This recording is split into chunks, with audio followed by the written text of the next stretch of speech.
大家好，欢迎收看爱上电子。今天咱们看一下这个大功率的逆变器。这个逆变器呢，分为上下两个版，上下两个版呢基本上是一样的，只不过就是下版有这两个小版，一个是逆变小版，一个是输出50赫兹的方波的小版，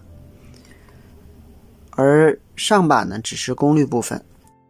这端这个小版是通过 SG3525 和两个运放配合以后输出逆变信号，大概是几十千赫的信号来驱动1、2、3、4个管进行逆变，通过开关变压器逆变以后，通过这4个整流二极管整流以后，通过电容滤波给输出部分提供240伏左右的电压，输出部分通过这个50赫兹，也是通过 SG3525 产生50赫兹的信号来驱动这4个 IGBT 进行输出。上版是没有这个 IGBT 的。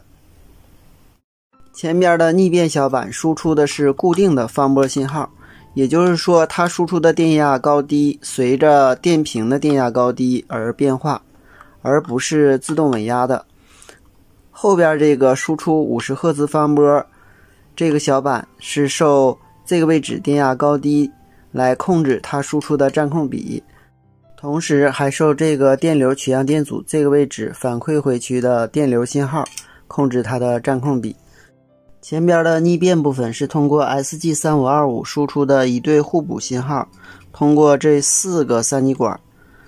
一对是 NPN， 一对是 PNP， 经它放大以后推动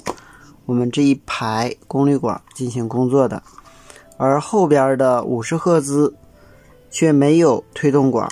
它是直接通过内部的这种小的三极管来推动这4个大的功率管进行输出的。好，下面我们测一下它的波形。好，我们插电，我们看它是有低压保护的，当电压升到22伏就能够正常工作了。它是24伏的逆变器。好，我们测一下它的波形。首先把接地夹放到功率管的原极，探头放到它的山极，我们看这个是逆变部分的波形，是一个标准的方波，它的频率是 34.9 千赫，而且是上下管是互补的信号。好，我们再测一下输出端，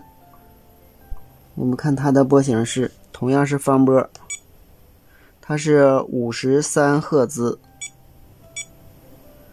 因为是 SG3525 是靠电容电阻等元件来控制它的频率的，所以不是标准的50赫兹，是53赫兹，伏值是 9.72 伏驱动电压。